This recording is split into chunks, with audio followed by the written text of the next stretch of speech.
An interview with Alexander Kipnis, recorded at their home in Westport, Connecticut, June 23, 1972. In addition to Mr. and Mrs. Kipnis, present were Gustav Henschen, Joseph Tempesta, and James Drake.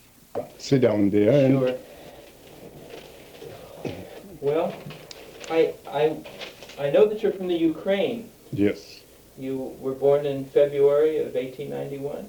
February, exactly, yes. Oh, that's February 91, on the 1st of February. Oh. I make myself 13 days older than I'm figuring. This was the Russian calendar. Yes. And when I arrived here in this country and I had to take out my papers, so naturalization paper, in order to make it very simple, it was the 1st of February. Actually, it is the 13th of February. Your father was a typographer, wasn't he? No, he was not. He was, you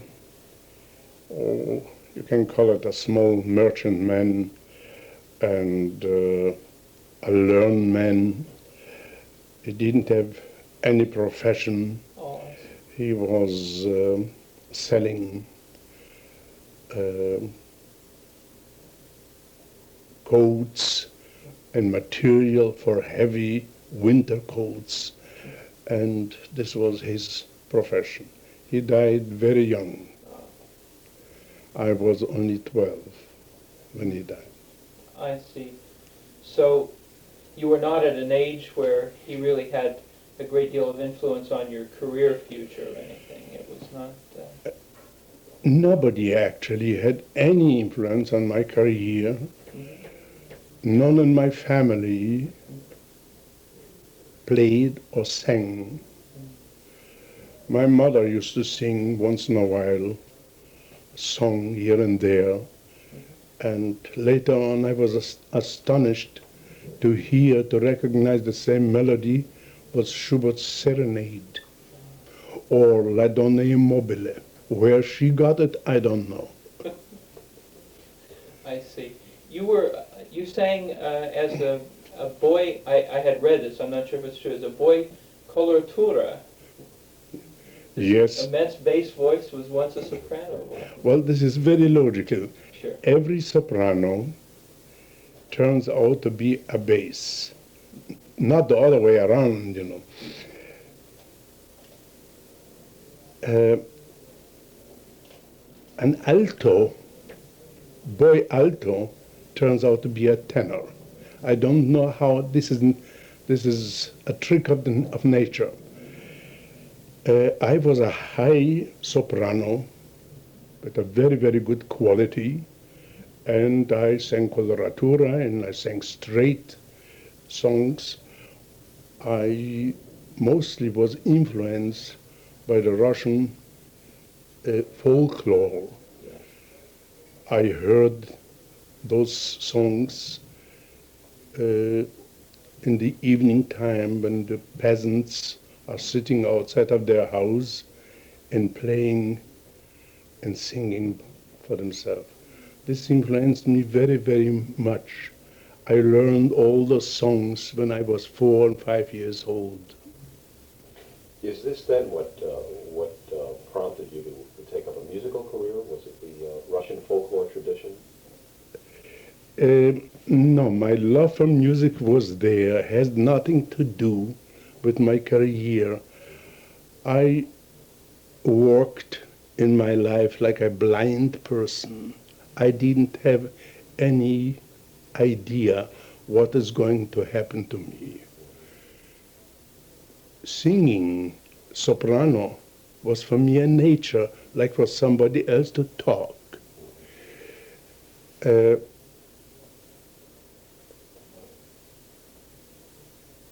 I started to study music in order to avoid, I would say to be an ordinary soldier. A man who knows music can be a military conductor, and a military conductor becomes immediately, as soon as he's drafted, is then an officer. He's not a private anymore. This was the main reason what uh, convinced me or drove me to the point of view that I should study music. And I did study music in order to be a band leader. A band leader in Russia needs to know two instruments, a brass instrument and a string instrument. So I learned to play double bass and trombone. This is my beginning of my musical career before I even realized that I have a voice. As a boy, did you ever hear Marie Mikhailova? No, I don't know her. Who is she? I understand that she was a soprano. She sang in St. Petersburg a great deal. And I had just read a long time ago that she had a great reputation in Russia.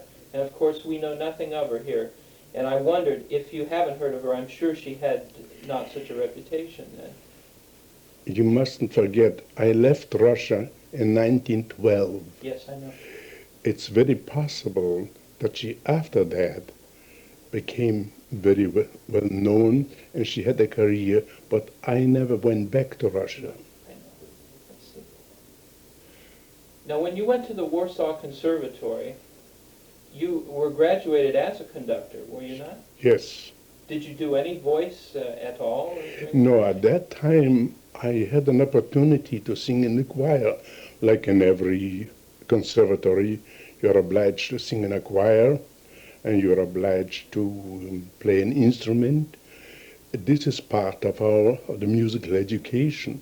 And at that time, the chorus master told me, you have a better voice than many of the chorus singers. Why don't you try to develop this voice? So I started to take some lessons already there with an Italian teacher. And this was the beginning. I went very often to the opera, and I was listening to great singers. Like every young musician or every lover of music, we are at that time, great authorities. We knew so much about singing.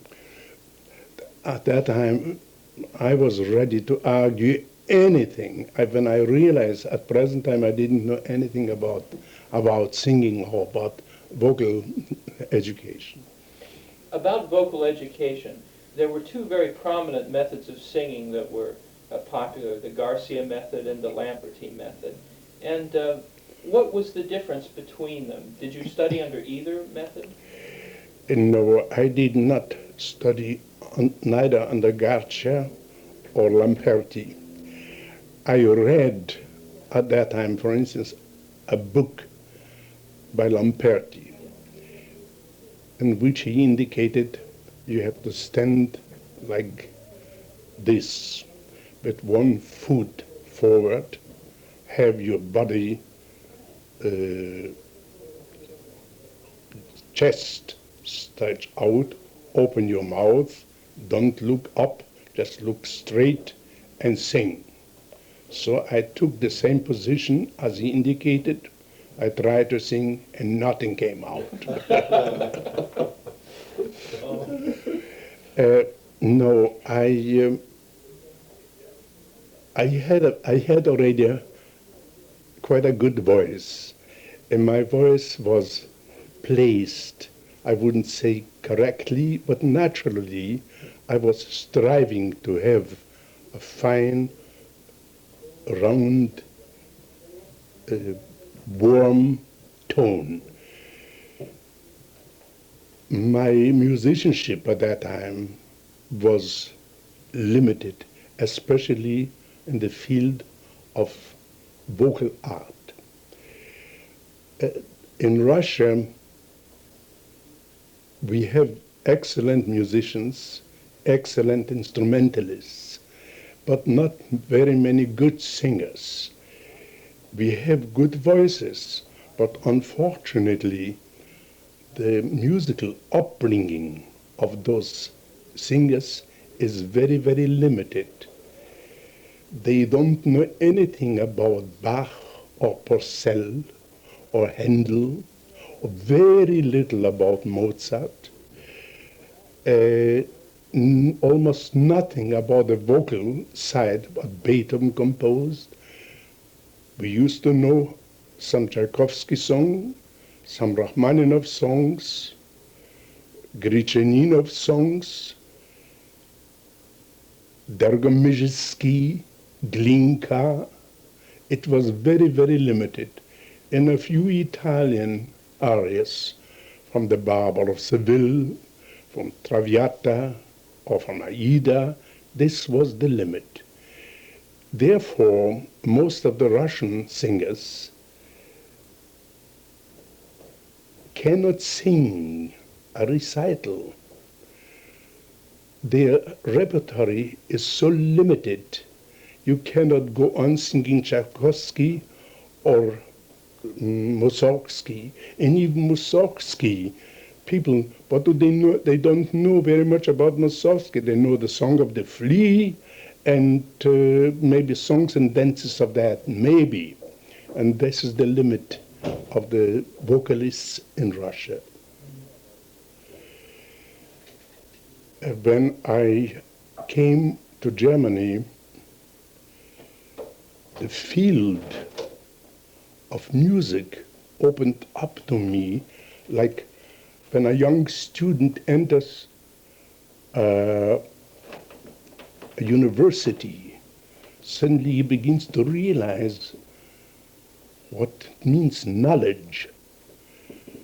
I discovered Schubert, Schumann, Brahms, Wolf, Weber, Beethoven, Handel, Bach.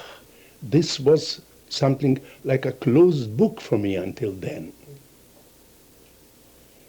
And, of course, later on, Wagner, Strauss.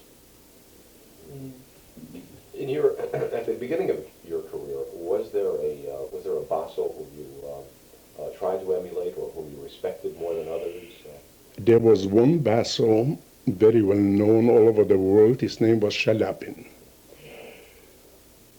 I haven't seen him until I was already accepted as a singer. I met him and we sang together in Chicago. I don't know, I have never heard him before. Seemingly, his voice was very fine and very good, but he was principally a great actor and not a great singer. When I heard him, his voice was already shattered, although he was not very old.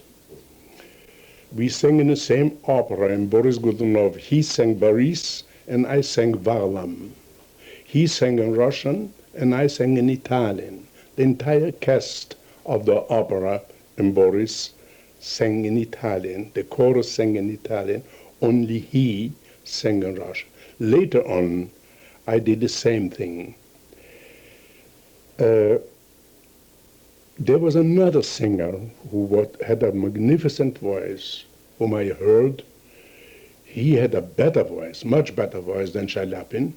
His name was Sibiryakov.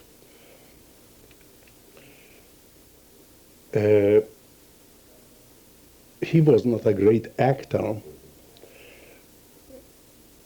And the directors used to say to him, listen, why don't you act like Shalapin? You are tall, you have a beautiful voice. Why can't you act like him? Look at him. And he used to say, yes, of course he's an actor, but what kind of a voice does he have? You know, you point out something very interesting about singers of that period. The period's often called the Golden Age now. It seems when we listen to many of the recordings that are left, that the singers, many of them seem to have either great acting ability, a great stage presence, personality, or a great voice, but often not both. Do you think that's true? Could I give you an example? Yes. Dureski, Jean Dureski. Did you? I doubt that you heard him. No, I But did. his reputation and Edouard Dureski's were famous, weren't they? Yes, surely. I don't know, were they famous for their acting or for their singing? Yes. Were they? Which Well, Jean Dureski was often called the greatest singing actor of his time, but I don't know what that means probably any more than anyone else. At that time, I don't know. At that time, I assume the people did not require great acting. They expected from a singer to step down as close as possible to the prompter box and stand there and make a few gestures while singing, but the main thing, to project his voice over the orchestra to the public. It was also easy for them. The instrumentation of the operas were not very heavy. Most of them, the accompaniment was string or with light woodwinds. There was not real brass. It came up only with Wagner. There we had to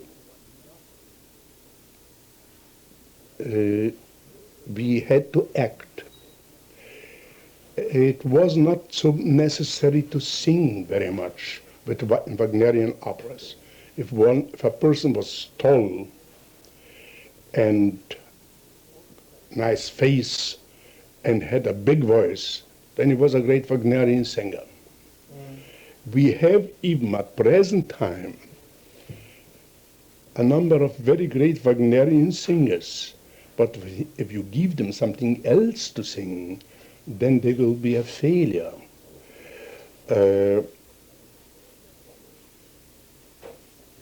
I'm speaking about somebody whom I discovered myself, Flagstad. Flagstad was a Wagnerian singer. I sang with her for the first time in Oslo. She was not known at all. I tried to talk to her. She didn't understand me. I tried to talk to her in German, in Russian, French. She didn't speak. She only spoke at that time only Norwegian. So the mezzo-soprano who sang Brangene served as a dolmetsch, translator. And I asked her if she ever sang outside of Norway, and she said no. I asked her, wouldn't you like to? She said yes. And I said to her, you will hear soon from me. When I came to Berlin, I recommended her to the general manager of the State Opera, and he invited her to sing small parts in Bayreuth. And then I recommended her also in Brussels, in Belgium, to sing, and she was engaged to sing Sieglinde. And this was her first appearance outside of Scandinavia. But coming back to the question about Wagnerian singers, she was excellent as Isolde, marvelous as Brunhilde, and not very good as Senta, and she didn't even make that attempt to sing Mozart or Verdi. And if they would have asked her to do that, she would be completely a failure. I sang with many, many great singers, baritons, tenors, and so. If you take away from them the Wagnerian repertory, they are not good. They cannot even sing in the chorus. Was Loritz Melchior the same way? Loritz Melchior was... I don't want to talk about Loritz Melchior. He's a friend of mine, and we are very close. But he was a Wagnerian singer. He could not sing songs. He sang in his younger days Othello. But Othello is this sort of music. The music speaks for itself.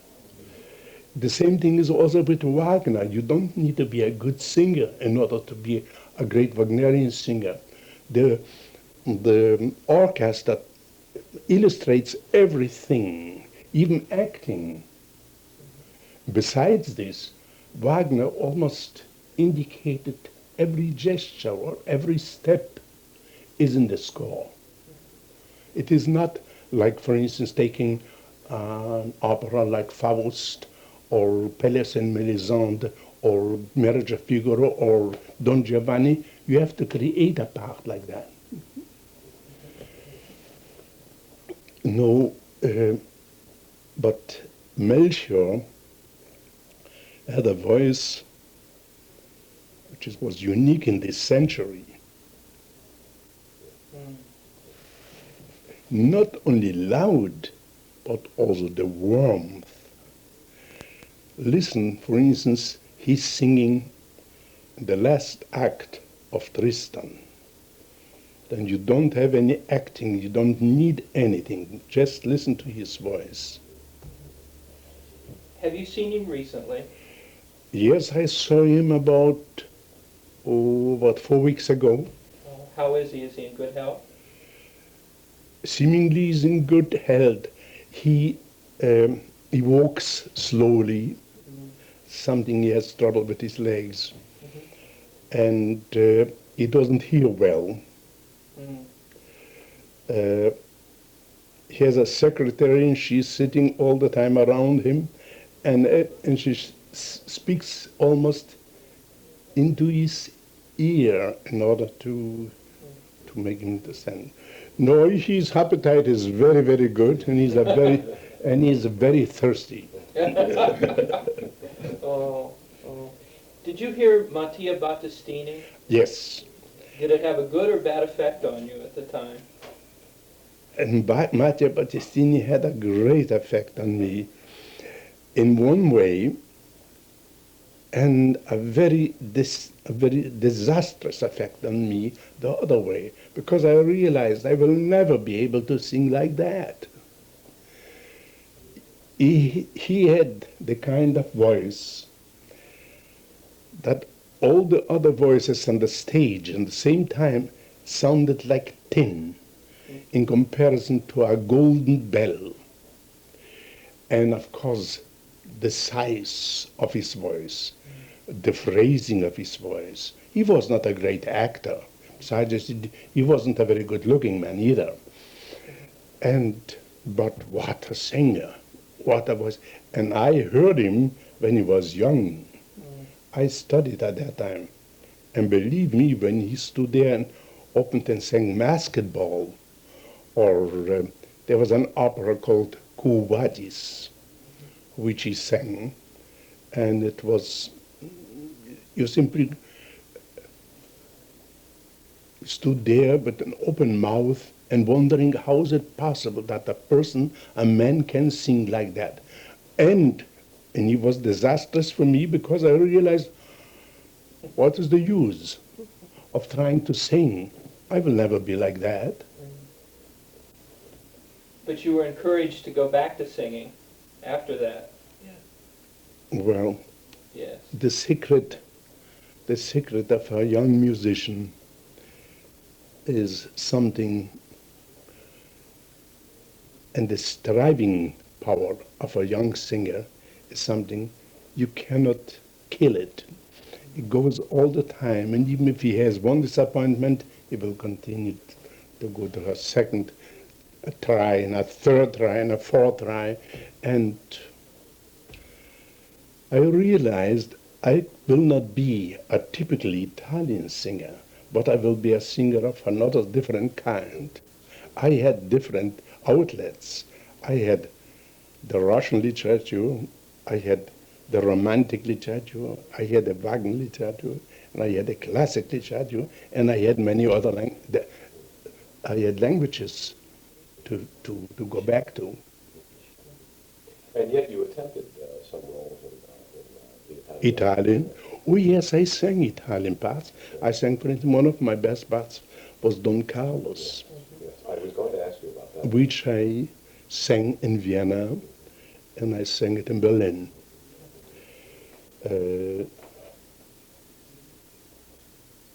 In Vienna and in Berlin, we sang most of the operas in the language of the country. In London, we sang it, like here, the language of the composer. I sang Othello, I sang Aida, I sang Rigoletto.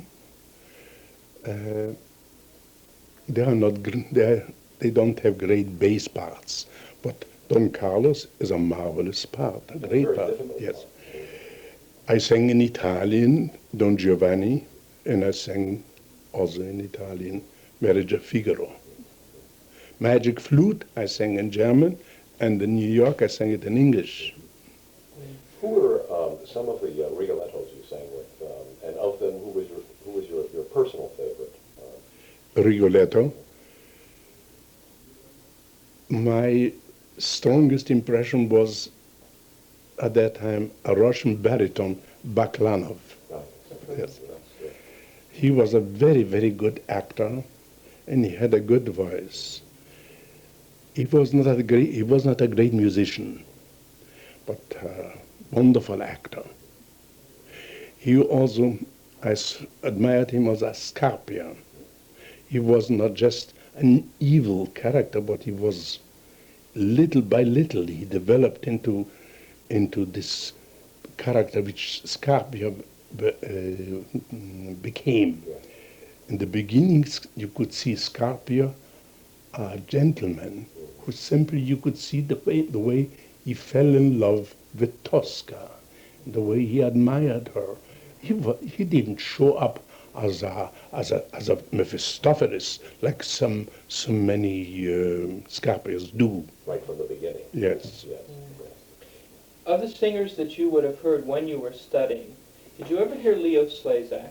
I sang with him. You did? Oh. Yes. What was his voice like? We only have inadequate recordings, and was it a big voice?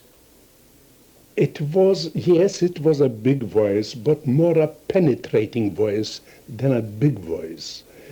It was a voice of light color, but penetrating almost like a trumpet, you know. He didn't have the roundness of a, shall we say, of a Caruso quality or Gili quality, but just like a trumpet, he was shouting. He was very tall, and he sang mostly a heroic part. I sang with him the opera La Juive. He did Eleazar? Eleazar, yes. Mine. I remember in Berlin, we sang the opera in German. Did you ever see the opera? I know most of the arias. I never saw it, but I know Yeah. most of the arias. Well, the scene is so. Eleazar, as a goldsmith, is working on a holiday. The holiday has been specially assigned because Prince Leopold returned from a very victorious battle. And this holiday was proclaimed and nobody should work on that day. And Eleazar, who was living in a basement, was working, and the people passed by and heard hammering.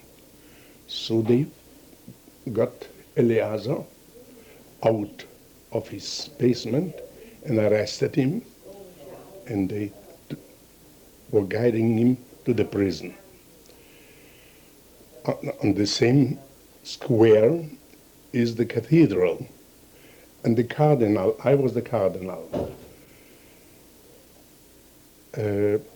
came out with his surrounding men and boys with their with the smoke which the and on yes on the baldachin, you know, and the cardinal is watching that the guards are taking away this Eleazar, and he says, "Where are you leading him?" And the officer said, "To prison." And he says, "What is his crime? What did he do?" And he said, "He dared to work on the day of the holiday." And the cardinal says, "Come nearer. What is your name?" And he says, "Eleazar." And he said, I remember your name, and I remember your face. You have been living in Constance years before." And Eleazar, with a very strong hatred, says, "Oh yes, you have been living in Constance, and you have not been cardinal at that time. You have been the mayor of this town. And you had a wife, and you had a daughter, and your house burned down." And the cardinal says, "Oh, don't remind me on these terrible days when the fire came and burned down my house." And Eleazar says, "It did not take away everything from you. Your wife has been burned down, but your daughter has been saved. And I know the person who saved your daughter." And the cardinal sings the beautiful aria, and says, "Vengeance," and so and so, "forgive it." We have listened to the voice of the church and so. Anyway, this is the scene. We didn't rehearse. Which Lezak, he came from Vienna. I was a member of the Berlin Opera, and we never met. I came out and I said, "Where are you taking this prisoner?" And the officer says, "We are taking him to prison." "What is his crime?" "He dared to work on this holiday." And the cardinal says, "Come nearer. What is your name?" And Schlezak stood there, looked at me, didn't say anything, you know. And then I repeated. This is a cappella. It's a recitative without accompaniment. And I said, "What is your name?" And he quickly, "Eleazar." Now, later on, I didn't know, later on his son, Walter Schlezak here, told me, "My father came home after the performance, and he said something very, very strange happened to me. I stood there singing Eleazar, and then a young man came out, sang the Cardinal. I didn't expect to hear such a voice. When he started to sing all those stuff, I was so speechless I forgot to mention my name. That's a lovely story, a lovely story. Did you get to know him as a person very well? Not very well. We sang several times again the same opera, and he had a very, very strong sense of humor. He has written two little booklets about his experience here and there in the United States. A very, very strong sense of humor. No, I didn't know him very well, but I knew of him quite a bit. Would it be fair to say that he had his voice was large, as you indicate, certainly. Would it be fair to say, however, that he had a slightly lyric quality to it? I imagine in his younger days, his voice must have had a lyric quality, but the people were always on the outlook for heroic tenors. Yeah. And especially I don't know if you're familiar, there was an opera called The Queen of Sheba by Goldbach. And he sang the principal part beautifully. I heard him there. Then he sang The Prophet by Meyerbeer. And then he sang The Huguenots. And also the part of Eleazar and Othello. And he had a size. He was terrific. He was, I think, taller than Melchior. And a very good-looking man. Oh, yes. Handsome man. Mm-hmm. Martinelli. Oh, yes, Martinelli. I sang with Martinelli. Oh, Martinelli was a very, very nice fellow. He had a good voice. When I heard him, of course, the bloom of his voice was gone. No, I sang with him a great deal. I sang with him Aida most of the time.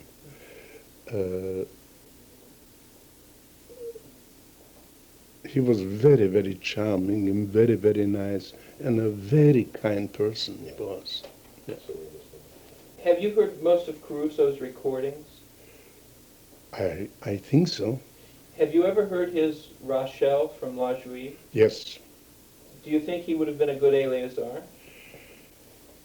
I think he was a very good Eleazar, but let me tell you, the sound on this recording does not give us really the feeling that he was a great master of singing. Possibly his voice became very heavy at that time. He brings out several high tones which don't justify the name of Caruso. Mm-hmm.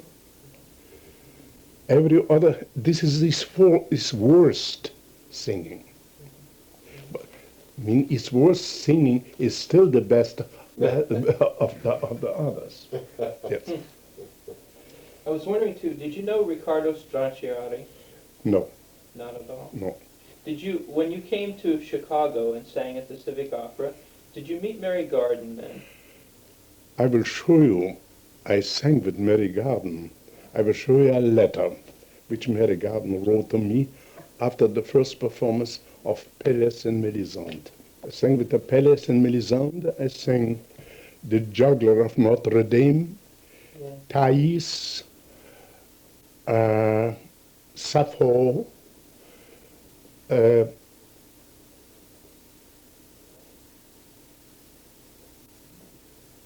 Salome, and so on.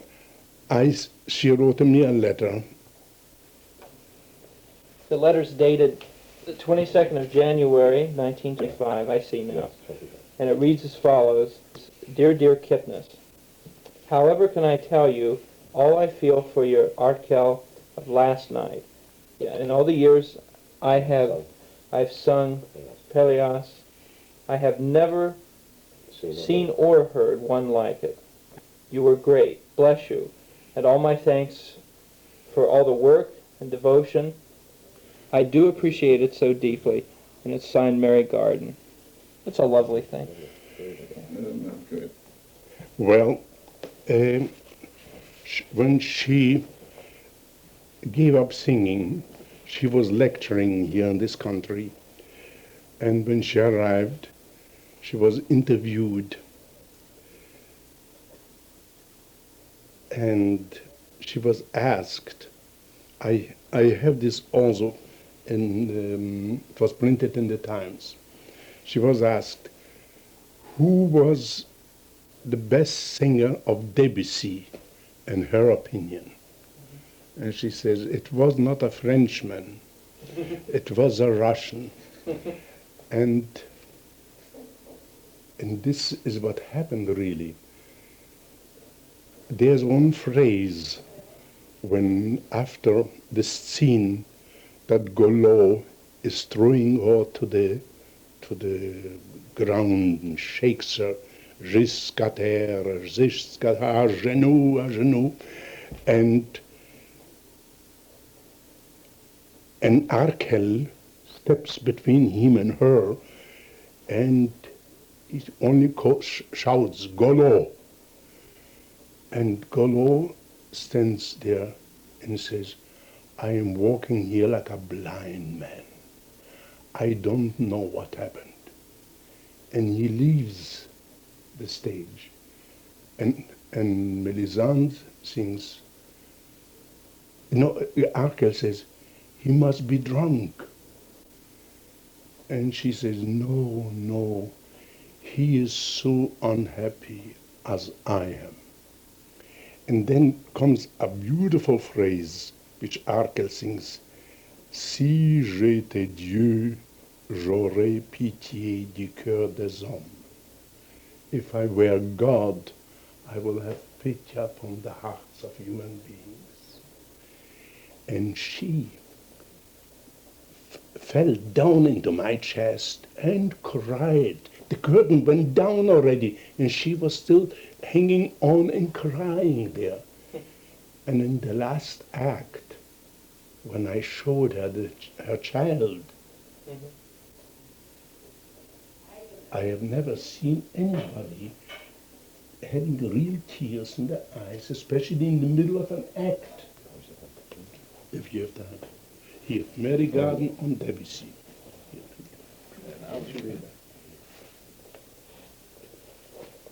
Can you see that? Yes, it says, Very good, that line. yes, she recalls how she first heard of him, Mary Garden on Debussy. Actually, I felt that I was Melisande. Do you know, I've never seen the opera from the other side of the stage. I've heard it only when I've sung in it. I could not bear to do otherwise. It's too real for me. In the days when I sang in it, I would not even talk about it. It is life. It should be played in that way. What characters? Melisande, the tortured Goulad, the wise old Arkel. The greatest Arkel I have known was not French. He was Alexander Kipnis. It was incredible how he understood the character. In the final scene when I was dying, I would steal a glimpse of him. I would almost forget that I was dying. I could feel the tears, so moved was I by his performance. It's a wonderful thing. I don't think you could ask for a better tribute than that. What was Mary Garden's voice like when you first sang with her? Was she a better actor than a singer, or did she have a good combination? She was definitely a better actress than a singer, but she had a very, very characteristic voice. I would say her voice was almost sexless, which is the way Melisande should be. It was not for instance, we had this year a very good performance of Paris and Melisande, but Melisande she sounded as she's ready to take Golo, somebody, and go to bed. But Mary Garden was completely a sexless voice, a very pure voice, and very expressive, very clear, and a diction and outstanding. Comment. For instance, in The Juggler of Notre Dame, she plays a boy, and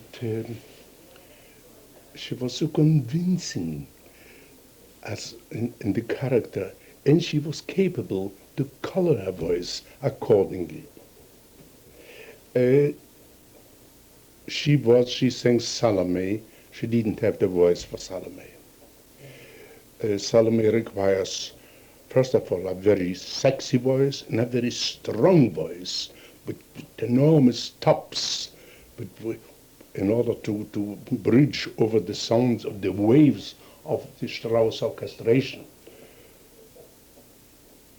But somehow she managed it. In her younger days, when she was young, her costume consisted that one breast was open. And many people in Chicago and also in New York were very astounded to see such. But on the other hand, most of the men liked it. And as you know, the opera was at one time prohibited in Chicago. Mrs. Edith Rockefeller McCormick did not have so much to show as Mary Garden at that time. And so consequently the opera was prohibited, not because she showed a breast, but because the simple reason was that the fact that she was kissing the head of John the Baptist, this was the reason. But anyway, it was not given for a long, long time until at that time when I came. Then they took it up again. But at that time, Mary Garden did not have very much to show at that time, and both breasts were covered. You know, of the sopranos who sang here and in Europe, both from the time that you were first started to study until the time that you came to Chicago and through the 1920s, a very early one was Marcella Sembrick. Did you ever have a chance to hear her? No. You've heard recordings? I heard recordings, but one cannot judge artists by those recordings. Those acoustic recordings are not very good. I have my own recordings. I made some acoustic recordings, and I can see that one cannot judge a performer or even a voice. No, not Shelley Sembrick's voice doesn't sound good. I have never heard her. Sure. Geraldine Farrar, did you ever hear Oh, her? yes. I heard Geraldine Farrar sing in Berlin, and I heard her voice. She had a beautiful voice, a lovely voice. And a good actress? A very, very good actress.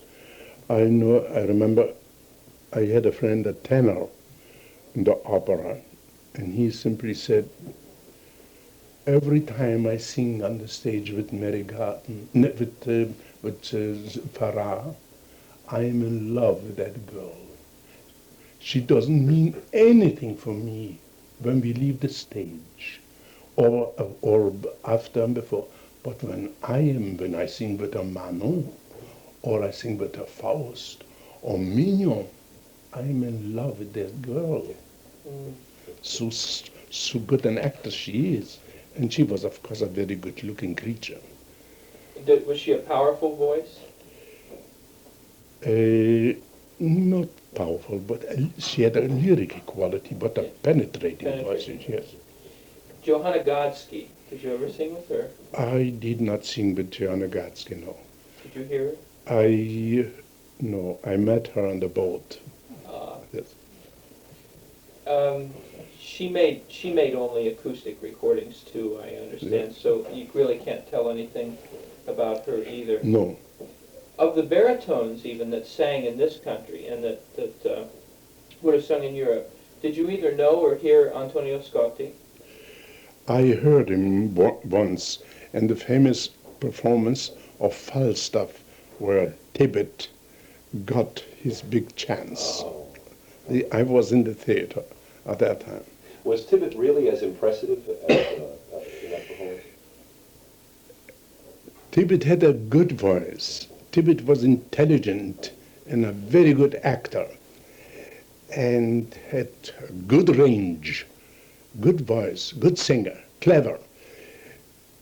The reaction on that evening was not the artistry of the artistry of Tibet.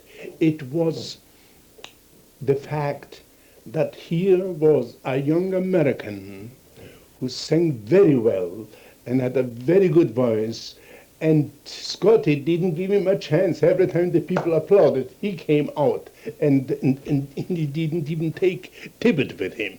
And consequently, the audience became so irritated. So when finally Tibet came out, they gave him an enormous ovation. And it was not only his artistic impression, but the fact that here was an Italian not giving a chance to an American boy. And of course, Tibet was one of the first Americans to really make such an impact at that time. Well, we had many American singers.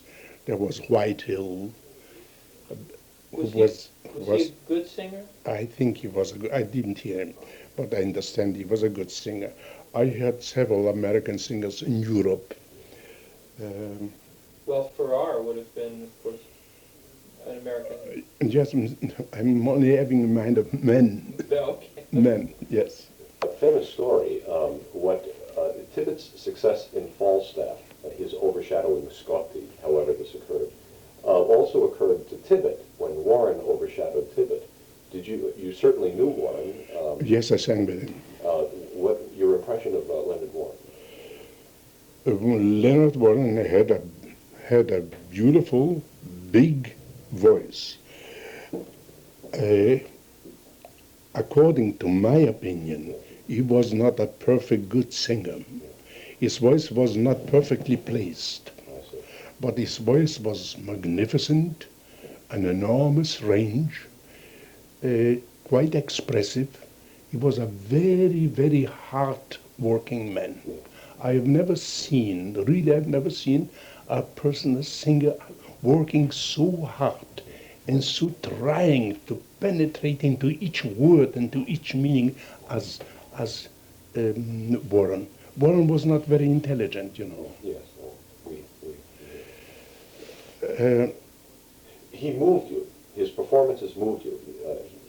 He was capable of arousing emotion. His voice was warm, very good. He sang an excellent Macbeth. He sang a good Rigoletto. He sang, well, almost everything he sang was, you couldn't say it's wrong or something like that. It was always very, very good. But I'm speaking only as a singer, not as a public. For the public wouldn't hear the difference. The shortcoming in his production is his voice was slightly throaty. It was, I see. Did you know Jose Mardones? Did you ever see him? No, I never sang with him. I heard about him and I heard some records. Of him, yes. Zinka Milanov. I sang with her a great deal, yes. Did you enjoy her? Zinka Milanov has possibly one of the greatest voices of this century. Thank you very much. She's my favorite.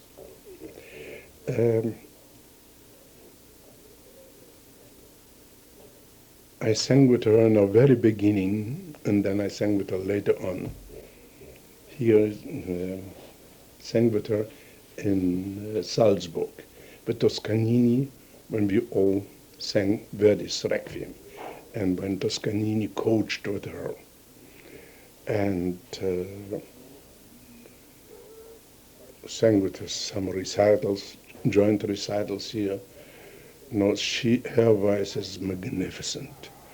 She's also not one of the best, most intelligent women, you know. But it is not necessary to be very intelligent in order to be a very good singer. Did you possibly hear, I had several people I wanted to ask you about, but Titta Ruffo was said to be a great singer. I knew Titta Ruffo personally. I sang with him in Buenos Aires and also here in this country. He was already down. He was not young anymore, and he had to take a breath almost between every word. When he was young, his voice was so that he could sing 3 phrases with one breath. His voice was magnificent, big, resonant, and warm.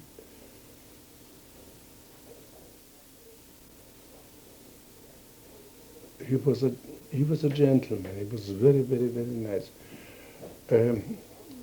I remember when I met him. This was in the studio of Mrs. Liebling. I don't know if Mrs. Liebling was a famous singing teacher. She supposed to have been the singing teacher of Beverly Sills. And she had a lovely house in New York, and it was a cocktail party, and several singers of the Metropolitan, including Titta Ruffo, were present. I was on my way to Chicago. I just came from Europe, and I went, and she invited me also to be there. This was 1923, the beginning. And after having some tea and talking a little bit about this and that, she said to me, "Could you sing something?"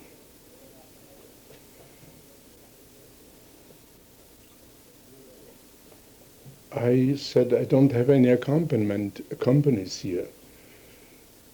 And she said, "Well, you just sing what you can without accompaniment." So I sat down at the piano and I sang a Russian folk song. And I remember Ruffo came over and stood in the bend of the piano and looked over to me. This is a lyric song, what I sang, Night. And it ends up with a very, very soft, diminishing pianissimo. And when I finished,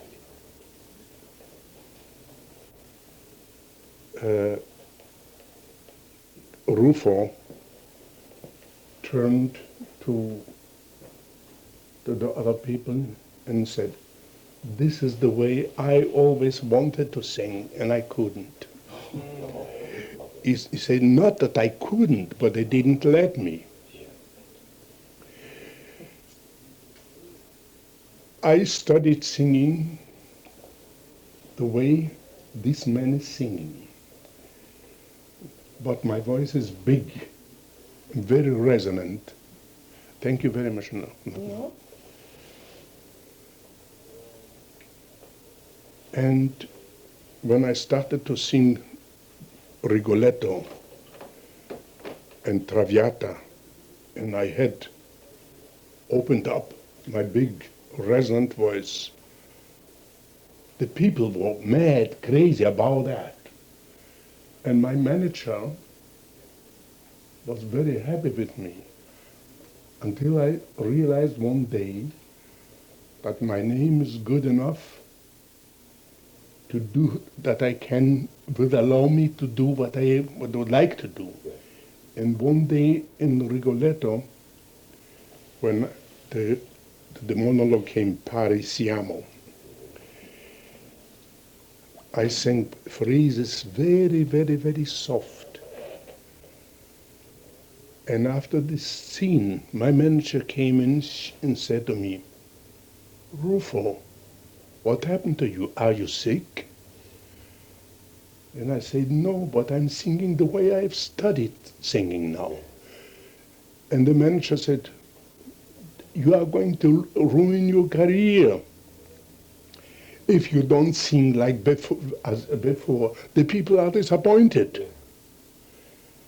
And he said, so I've been driven from one theater to another theater, from one orchestra to another orchestra, from one forte to three fortes, and I was singing all the time loud. This is the way my manager and all the managers wanted me to sing.